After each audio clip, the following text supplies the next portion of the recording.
Total 100 question है। आप इनमें से कितने क्वेश्चन सही कर पाते हैं अपना स्कोर कमेंट बॉक्स में जरूर बताएं। देखिए पहला क्वेश्चन दिया गया है, एक वयस्क मानव शरीर में कुल कितनी हड्डियां होती है। तो देखिए एक वयस्क मानव के शरीर में जो हड्डियों की संख्या होती है वो 2 से 6 हड्डियां होती है। आपको याद रखना है 2 से 6 हड्डियां। ऑप्शन बी यहाँ पर करेक्ट हो जाएगा। आगे बढ़ते हैं। दूसरा क्वेश्चन दिया गया है, मनुष्य के खोपड़ी में कितनी अस्थियां होती है। तो देखिए करेक्ट आंसर ऑप्शन ए हो जाएगा, 8 अस्थियां होती है। मनुष्य की खोपड़ी में कितनी अस्थियां होती है, 8 अस्थियां होती है। तीसरा क्वेश्चन दिया गया है, मनुष्य के शरीर में पसलियों के कितने जोड़े होते हैं। पसलियों के कितने जोड़े होते हैं। देखिए करेक्ट आंसर ऑप्शन ए हो जाएगा, 12 जोड़े होते हैं। ठीक है, और इस तरह से पूछा जाए तो 24 और जोड़े में 12 जोड़े होते हैं, याद रखना है। चौथा क्वेश्चन दिया गया है, शरीर के सर्वाधिक प्रबल अस्थि किसमें होती है। तो जो सर्वाधिक प्रबल अस्थि होती है तो करेक्ट आंसर यहाँ पर बी हो जाएगा, जबड़े में होती है। सर्वाधिक प्रबल अस्थि किसमें होती है, जबड़े में। पांचवा क्वेश्चन दिया गया है, मानव शरीर के किस भाग में सबसे छोटी हड्डी होती है। सबसे छोटी हड्डी कहाँ पर होती है। करेक्ट आंसर ऑप्शन ए हो जाएगा, कान में। कान में सबसे छोटी हड्डी पाई जाती है जिसे स्टेपिस बोला जाता है, स्टेपिस, याद रखना है। छठा क्वेश्चन दिया गया है, मानव शरीर में सबसे बड़ी हड्डी कौन सी है। सबसे बड़ी हड्डी, तो देखिए करेक्ट आंसर ऑप्शन डी हो जाएगा, जांघ की जो हड्डी होती है जिसे फीमर बोला जाता है, ये मानव शरीर की सबसे बड़ी हड्डी होती है। सातवां क्वेश्चन दिया गया है, टिबिया नामक हड्डी किसमें पाई जाती है। टिबिया नामक हड्डी किसमें पाई जाती है। करेक्ट आंसर बी हो जाएगा, टांग में जो है टिबिया नामक हड्डी पाई जाती है।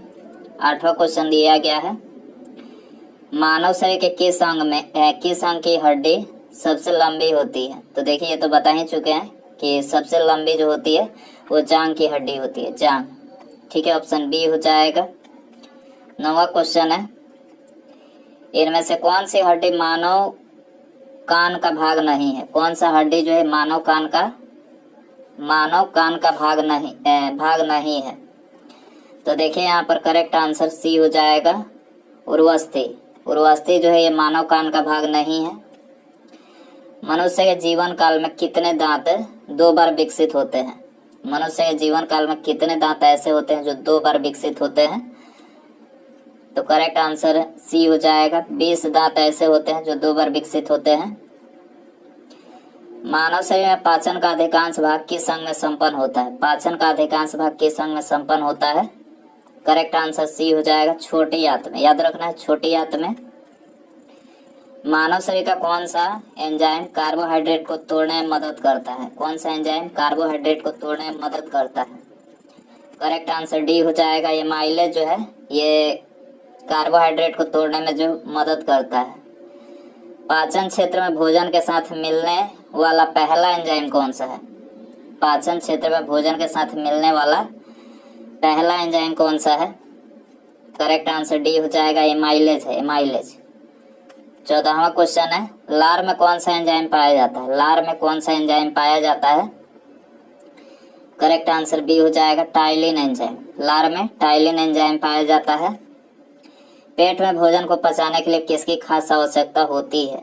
तो भोजन को पचाने के लिए पेट में एंजाइम की खास आवश्यकता होती है, एंजाइम। ऑप्शन सी हो जाएगा। लार किसके पाचन में सहायक होती है। लार किसके पाचन में सहायक होती है। करेक्ट आंसर बी हो जाएगा, स्टार्च के पाचन में सहायक होती है। मनुष्य के मुख गुहा में किसका पाचन प्रारंभ होता है। मुख गुहा में किसका पाचन प्रारंभ होता है। करेक्ट आंसर सी हो जाएगा, कार्बोहाइड्रेट का। ऑप्शन सी हो जाएगा। निम्नलिखित में से कौन सी आहार नलिका है। आहार नलिका इनमें से कौन सी है। करेक्ट आंसर डी हो जाएगा, ग्रास नली जो है ये आहार नलिका है। पाचन क्रिया में प्रोटीन किस पदार्थ में बदल जाते हैं। पाचन क्रिया में प्रोटीन किस पदार्थ में बदल जाते हैं। करेक्ट आंसर सी हो जाएगा, एमिनो अम्ल में। ठीक है, मानव शरीर में कौन सा अंग ग्लाइकोजन के रूप में कार्बोहाइड्रेट को जमा करता है। ग्लाइकोजन के रूप में कार्बोहाइड्रेट को जमा करता है। करेक्ट आंसर डी हो जाएगा, यकृत। यकृत जो है ये ग्लाइकोजन के रूप में कार्बोहाइड्रेट को जमा करता है।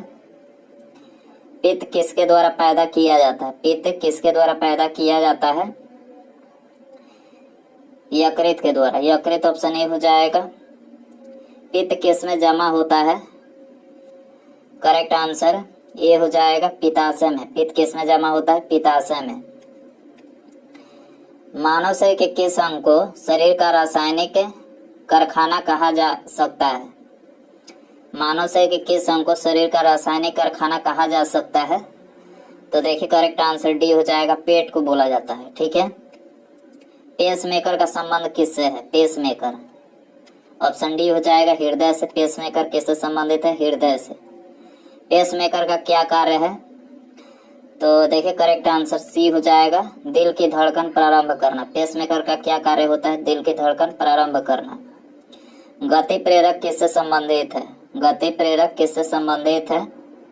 करेक्ट आंसर सी हो जाएगा, हृदय से। गति प्रेरक हृदय संबंधित है। किनकी भित्तियों पर रक्त द्वारा डाले गए दबाव को रक्तदाब कहा जाता है?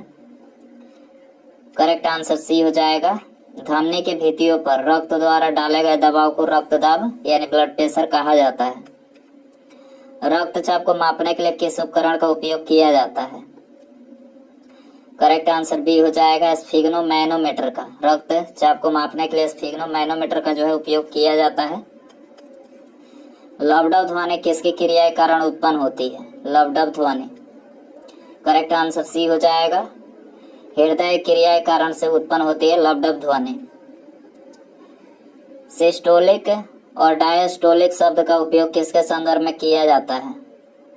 करेक्ट आंसर सी हो जाएगा, रक्तचाप को मापने के लिए सिस्टोलिक और डायस्टोलिक शब्द का उपयोग किया जाता है। मनुष्य की सामान्य स्पंदन दर यानी पल्स रेट क्या है? करेक्ट आंसर सी हो जाएगा, 1780 बीट प्रति सेकंड जो है मनुष्य की सामान्य स्पंदन दर यानी पल्स रेट है। एक किशोरवय मनुष्य में सामान्य रक्तदाब कितना होता है? करेक्ट आंसर ये हो जाएगा 120/80 mmHg जो है ये एक सामान्य किशोरवय अवस्था में जो है मनुष्य का सामान्य रक्तदाब होता है। मानव रुधिर का पीएच कितना होता है? मानव रुधिर का पीएच मान कितना होता है? करेक्ट आंसर डी हो जाएगा, 7.4 होता है। कितना होता है? 7.4। मानव रक्त प्लाज्मा में प्रायः पानी की प्रतिशत मात्रा कितनी होती है? तो रक्त प्लाज्मा में प्रायः पानी की जो प्रतिशत मात्रा होती है 91 से 92% तक होती है। ठीक है, ऑप्शन डी यहाँ पर हो जाएगा। रक्त में पाई जाने वाली धातु कौन सी है? रक्त में पाई जाने वाली धातु कौन सी है? करेक्ट आंसर डी हो जाएगा, रक्त में लोहा धातु पाई जाती है। शरीर का कौन सा अंग रक्त उत्पादन करता है? शरीर का कौन सा अंग रक्त उत्पादन करता है? करेक्ट आंसर बी हो जाएगा, अस्थिमज्जा जो है ये रक्त का उत्पादन करता है। निम्नलिखित में से कौन सा कथन सही है? तो देखिए करेक्ट आंसर सी हो जाएगा, शरीर में सारा रक्त किडनी के माध्यम से शुद्ध होता है। तो यहाँ पर ये ऑप्शन सी वाला जो कथन है ये करेक्ट है। मानव शरीर में खून के शुद्धिकरण की प्रक्रिया को क्या कहते हैं? खून के शुद्धिकरण की प्रक्रिया को क्या कहते हैं? करेक्ट आंसर ये हो जाएगा, डायलिसिस। खून के शुद्धिकरण प्रक्रिया को डायलिसिस कहा जाता है। रक्त में लाल रंग किसके कारण होता है? लाल रंग किसके कारण होता है? हीमोग्लोबिन के कारण से। हीमोग्लोबिन बी हो जाएगा। दोस्तों वीडियो पसंद आ रहा है तो प्लीज वीडियो को लाइक कर दें और चैनल पर नया है सब्सक्राइब करके बेल आइकन प्रेस करें। आगे बढ़ते हैं। शरीर में हीमोग्लोबिन का कार्य क्या है? हीमोग्लोबिन का कार्य क्या है? करेक्ट आंसर ये हो जाएगा, ऑक्सीजन का परिवहन जो है हीमोग्लोबिन का कार्य है। हीमोग्लोबिन किसका महत्वपूर्ण घटक होता है? हीमोग्लोबिन किसका महत्वपूर्ण घटक होता है? आरबीसी का महत्वपूर्ण घटक होता है। कौन से रक्त वाहिकाएं साफ रक्त फेफड़ों से हृदय में ले जाती है? तो करेक्ट आंसर हो जाएगा ऑप्शन डी, फुसफुस जो सीरा होता है ये साफ रक्त फेफड़े से हृदय में ले जाती है। साफ रक्त फेफड़े से हृदय में ले जाती है। किसकी सहायता से रक्त द्वारा ऑक्सीजन ले जाया जाता है? तो करेक्ट आंसर ये हो जाएगा, लोहित कोशिकाओं की सहायता से जो है रक्त द्वारा ऑक्सीजन ले जाया जाता है। किसके मौजूदगी के कारण शरीर के भीतर रक्त जमता नहीं है? किसकी मौजूदगी के कारण शरीर के भीतर रक्त जमता नहीं है। करेक्ट आंसर डी हो जाएगा। हेपेरिन की उपस्थिति के कारण से जो है शरीर के भीतर रक्त जमता नहीं है। हमारे शरीर की कौन सी कोशिकाएं मानव शरीर के सैनिक के रूप में प्रसिद्ध है? सैनिक के रूप में करेक्ट आंसर ये हो जाएगा श्वेत रक्त कोशिकाएं यानी WBC जो है ये सैनिक के रूप में प्रसिद्ध है। रुधिर के प्लाज्मा में किसके द्वारा एंटीबॉडी निर्मित होती है? रुधिर के प्लाज्मा में करेक्ट आंसर बी हो जाएगा लिम्फोसाइट के द्वारा। लिम्फोसाइट के द्वारा जो एंटीबॉडी निर्मित होती है। लाल रक्त कोशिकाओं के निर्माण के लिए शरीर का कौन सा अंग जिम्मेदार है? RBC के निर्माण के लिए कौन सा अंग जिम्मेदार है? करेक्ट आंसर डी हो जाएगा अस्थिमज्जा RBC के निर्माण के लिए जिम्मेदार है। RBC का कब्रिस्तान किसको कहा जाता है? किसको कहा जाता है? करेक्ट आंसर सी हो जाएगा प्लीहा को RBC का कब्रिस्तान कहा जाता है। मनुष्य के लाल रक्त कोशिकाओं का जीवन काल कितना होता है? करेक्ट आंसर ये हो जाएगा 120 दिन का जीवन काल होता है RBC का। मानव शरीर में लाल रक्त कण का निर्माण कहाँ होता है? करेक्ट आंसर डी हो जाएगा अस्थिमज्जा में RBC का निर्माण होता है RBC। लाल रुधिर कणिकाओं का उत्पादन किसके द्वारा होता है? RBC का उत्पादन किसके द्वारा होता है? करेक्ट आंसर सी हो जाएगा अस्थिमज्जा के द्वारा जो है RBC का उत्पादन होता है। उच्च 49 पर मानव शरीर में RBC में क्या होगा? उच्च 49 पर मानव शरीर में RBC में क्या होगा? करेक्ट आंसर सी हो जाएगा उसका संख्या बढ़ेगी। सफेद रक्त कण यानी WBC का मुख्य कार्य क्या है? WBC का मुख्य कार्य क्या है? करेक्ट आंसर सी हो जाएगा रोग प्रतिरोधक क्षमता धारण करना। रोग प्रतिरोधक क्षमता धारण करना। जब कोई बाहरी पदार्थ मानव रुधिर प्रणाली में प्रविष्ट होता है तो प्रतिक्रिया कौन प्रारंभ करता है? करेक्ट आंसर बी हो जाएगा WBC जो है प्रतिक्रिया प्रारंभ करता है। एंटीजन यानी प्रतिजन एक ऐसा पदार्थ है जो करेक्ट आंसर सी हो जाएगा प्रतिरक्षी के निर्माण को बढ़ावा देता है। कौन सा ब्लड ग्रुप सर्वव्यापक ग्राह्यता रखता है? करेक्ट आंसर सी हो जाएगा AB रक्त समूह। AB option C. AB रक्त वर्ग वाले व्यक्ति को सार्वत्रिक अदाता क्यों कहा जाता है? तो देखिए करेक्ट आंसर ए हो जाएगा उसके रक्त में प्रतिपिंड का अभाव होता है। सार्वत्रिक अदाता कहा जाता है इसको। किस रक्त समूह को सार्वभौमिक दाता के रूप में जाना जाता है? सार्वभौमिक दाता के रूप में किसको जाना जाता है? करेक्ट आंसर डी हो जाएगा ओ रक्त समूह को। यूनिवर्सल डोनर यानी सार्वभौमिक दाता इसको बोला जाता है। रक्त समूह ओ वाला व्यक्ति किस रक्त समूह के व्यक्तियों से रक्त ले सकता है? तो देखिए करेक्ट आंसर डी हो जाएगा केवल ओ रक्त समूह वाले व्यक्ति से ही रक्त ले सकता है। ठीक है। इनमें से कौन सा मस्तिष्क का भाग नहीं है? तो देखिए मेड्यूला, थैलेमस और पांस ये तीनों जो है ये मस्तिष्क के भाग है। पिन्ना जो है यहाँ पर मस्तिष्क का भाग नहीं। ऑप्शन डी हो जाएगा। मस्तिष्क का कौन सा भाग मानव शरीर के आसन और संतुलन को बनाए रखता है? तो करेक्ट आंसर सी हो जाएगा सेरेबेलम जो है ये मानव शरीर के आसन और संतुलन को बनाए रखता है। सेरेब्रम किससे संबंधित है? सेरेब्रम किससे संबंधित है? करेक्ट आंसर सी हो जाएगा मस्तिष्क। सेरेब्रम मस्तिष्क से संबंधित है। मनुष्य के मस्तिष्क का सबसे बड़ा भाग कौन सा है? करेक्ट आंसर सी हो जाएगा प्रमस्तिष्क जो है ये सबसे बड़ा भाग है। मानव शरीर की किन कोशिकाओं में सबसे कम पुनर्योजन शक्ति होती है? तो करेक्ट आंसर ये हो जाएगा मस्तिष्क कोशिकाओं में जो है ये सबसे कम पुनर्योजन शक्ति होती है। मनुष्य में मेरुदंड से कितनी जोड़ी तंत्रिका निकलती है? करेक्ट आंसर सी हो जाएगा 31 जोड़ी। मनुष्य के मेरुदंड से 31 जोड़ी तंत्रिका निकलती है। प्रतिवर्ती क्रियाओं का नियंत्रण केंद्र कहाँ पर है? प्रतिवर्ती क्रियाओं का नियंत्रण केंद्र कहाँ पर है? करेक्ट आंसर सी हो जाएगा, कशेरुक रज्जु में है, कशेरुक रज्जु। ऑक्सीजन की उपस्थिति में सुक्रोज का CO2 एवं जल में ऊर्जा निर्मुक्त होने के साथ पूर्ण रूपांतरण होने को क्या कहते हैं? ऑक्सीजन की उपस्थिति में सुक्रोज का CO2 एवं जल में ऊर्जा निर्मुक्त होने के साथ पूर्ण रूपांतरण को क्या कहते हैं? तो देखिए करेक्ट आंसर हो जाएगा वायु श्वसन कहते हैं, वायु श्वसन। हमारी छोड़ी हुई सांस की हवा में CO2 यानी कार्बन डाइऑक्साइड की मात्रा लगभग कितनी होती है? करेक्ट आंसर ये हो जाएगा 4% होती है छोड़ी हुई सांस में। क्रेब्स चक्र में किसका संश्लेषण होता है?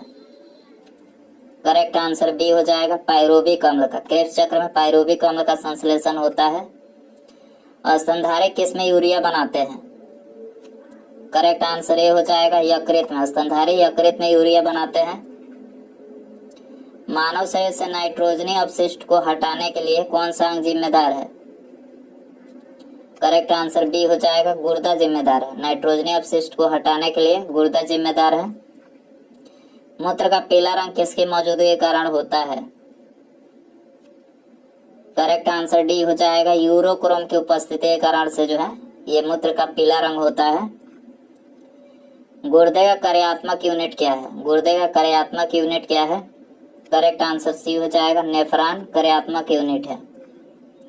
अपोहन का प्रयोग किस क्रिया को पूरा करने के लिए होता है? करेक्ट आंसर डी हो जाएगा, वृक्क की क्रिया को पूरा करने के लिए जो अपोहन यानी डायलिसिस का जो है प्रयोग होता है। स्वेदन किसके लिए महत्वपूर्ण है? स्वेदन किसके लिए महत्वपूर्ण है? करेक्ट आंसर डी हो जाएगा, शरीर के तापमान के विनियंत्रण करने के लिए जो है स्वेदन महत्वपूर्ण है। समांतर निषेचन किस में होता है? समांतर निषेचन किस में होता है? डिंबवाहिनी नली में होता है। समांतर निषेचन डिंबवाहिनी नली में होता है। गर्भाशय में शिशु के विकास की जानकारी हेतु किसका प्रयोग किया जाता है? तो गर्भाशय में शिशु के विकास की जानकारी हेतु ऑप्शन सी हो जाएगा, अल्ट्रासाउंड का जो है प्रयोग किया जाता है। भ्रूण के विकास के लिए किस अंग के द्वारा खाद्य की पूर्ति की जाती है? भ्रूण के विकास के लिए किस अंग के द्वारा खाद्य की पूर्ति की जाती है? बी हो जाएगा, बीजांडसन के द्वारा की जाती है। कौन सी स्थिति टेस्ट ट्यूब बेबी की परिघटना को सही रूप से निरूपित करती है? टेस्ट ट्यूब बेबी की परिघटना को सही रूप से निरूपित करती है। करेक्ट आंसर सी हो जाएगा, जब निषेचन बाह्य होता है और विकास आंतरिक होता है। बच्चे का लिंग निर्धारण किस में होता है? बच्चे का लिंग निर्धारण किस में होता है? ऑप्शन डी हो जाएगा, गुणसूत्र से होता है, गुणसूत्र। स्त्रियों की नसबंदी को क्या कहा जाता है? करेक्ट आंसर बी हो जाएगा, ट्यूबेक्टोमी जो स्त्रियों की नसबंदी को कहा जाता है। एमनियोसेंटोसिस तरीका किसको बताता है? एमनियोसेंटोसिस तरीका किसको बताता है? करेक्ट आंसर ये हो जाएगा, भ्रूण के लिंग को बताता है। निम्नलिखित में से कौन सा एक ग्रंथि नहीं है? कौन सा एक ग्रंथि नहीं है? करेक्ट आंसर बी हो जाएगा, जठर जो एक ग्रंथि नहीं है। मानव शरीर की किस ग्रंथि को मास्टर ग्रंथि कहा जाता है? करेक्ट आंसर सी हो जाएगा, पीयूष ग्रंथि को जो है ये मास्टर ग्रंथि कहा जाता है। मनुष्य शरीर के सबसे छोटी ग्रंथि कौन सी है? करेक्ट आंसर सी हो जाएगा, पिट्यूटरी ग्रंथि जो ये मनुष्य शरीर की सबसे छोटी ग्रंथि है। कौन सी ग्रंथि अन्य अंतःस्रावी ग्रंथियों के कार्य को नियंत्रित करती है? करेक्ट आंसर डी हो जाएगा, पिट्यूटरी ग्रंथि जो है अन्य अंतःस्रावी ग्रंथियों के कार्य को नियंत्रित करती है। थायराइड ग्रंथि से थायरोक्सिन स्रावित करने के लिए उत्तेजित करने वाला अंतःस्रावी हार्मोन कौन सा है? करेक्ट आंसर ये हो जाएगा, TSH है, TSH हार्मोन। एक विशिष्ट हार्मोन को जिसकी कमी से गलकंड यानी गाइटर रोग हो सकता है संश्लेषित करने के लिए किस अंतःस्रावी एंडोक्राइन ग्रंथि को आयोडीन की आवश्यकता होती है? तो करेक्ट आंसर ऑप्शन डी हो जाएगा, थायराइड ग्रंथि को होती है। किसकी कुसंक्रिया के कारण मानव शरीर में मिक्सडीमा होता है? मिक्सडीमा किसकी? कुछ संक्रिया के कारण। करेक्ट आंसर डी हो जाएगा, ऑटो ग्रंथि के कारण। अंतःस्रावी तंत्र का पेसमेकर किसको कहा जाता है? अंतःस्रावी तंत्र का पेसमेकर किसको कहा जाता है? करेक्ट आंसर ये हो जाएगा, थायरॉक्सिन को कहा जाता है, थायरॉक्सिन। पीनियल ग्रंथि कहाँ स्थित होती है? पीनियल ग्रंथि कहाँ स्थित होती है? डी हो जाएगा करेक्ट है, मस्तिष्क में। पीनियल ग्रंथि मस्तिष्क में होती है। किस हार्मोन में आयोडीन होता है? करेक्ट आंसर ये हो जाएगा, थायरॉक्सिन हार्मोन में जो है आयोडीन होता है। कौन सी एक अंतःस्रावी ग्रंथि पीयूष ग्रंथि से स्वतंत्र कार्य कर सकती है? कौन सी एक अंतःस्रावी ग्रंथि पीयूष ग्रंथि से स्वतंत्र कार्य कर सकती है? करेक्ट आंसर डी हो जाएगा, परावटो। शरीर में सबसे बड़ी अंतःस्रावी ग्रंथि कौन सी है? करेक्ट आंसर ये हो जाएगा, थायराइड जो है ये शरीर में सबसे बड़ी अंतःस्रावी ग्रंथि है। कौन सा एक स्त्रीलिंग हार्मोन है? स्त्रीलिंग हार्मोन इनमें से कौन सा है? तो एस्ट्रोजन जो है ये स्त्रीलिंग हार्मोन है। कौन सा हार्मोन लड़ो उड़ो हार्मोन कहलाता है? लड़ो उड़ो हार्मोन इनमें से कौन सा कहलाता है? करेक्ट आंसर बी हो जाएगा, एड्रेनलिन जो है ये लड़ो उड़ो हार्मोन कहलाता है। मानव शरीर में रक्तचाप किस ग्रंथि से नियंत्रित होता है? करेक्ट आंसर ये हो जाएगा, अधिभृत ग्रंथि से जो है रक्तचाप नियंत्रित होता है। जीवन रक्षक हार्मोन किस ग्रंथि से स्रावित होते हैं? करेक्ट आंसर ये हो जाएगा, एड्रीनल से। जीवन रक्षक हार्मोन एड्रीनल से स्रावित होते हैं। मानव शरीर में कौन सा ग्रंथि अंतःस्रावी और बाह्य स्रावी दोनों ही प्रकार की ग्रंथि है? करेक्ट आंसर सी हो जाएगा, अग्न्याशय जो है ये अंत एवं बाह्य स्रावी दोनों ही प्रकार की ग्रंथि है। इंसुलिन एक प्रकार का क्या है? करेक्ट आंसर बी हो जाएगा, हार्मोन है। इंसुलिन क्या है? हार्मोन है। उसके बाद ये आप सभी के लिए क्वेश्चन रखते हैं, इसका आंसर आपको कमेंट बताना है। देखिए क्वेश्चन है, थायराइड ग्रंथि का स्थान कहाँ है? थायराइड ग्रंथि का स्थान कहाँ पर है? ऑप्शन है यकृत, गला, कांख या फिर इनमें से कोई नहीं। सही आंसर आपको कमेंट बॉक्स में बताना है। और वीडियो पसंद आया हो तो प्लीज वीडियो को लाइक कर दे, अपने दोस्तों में शेयर कर सकते हैं।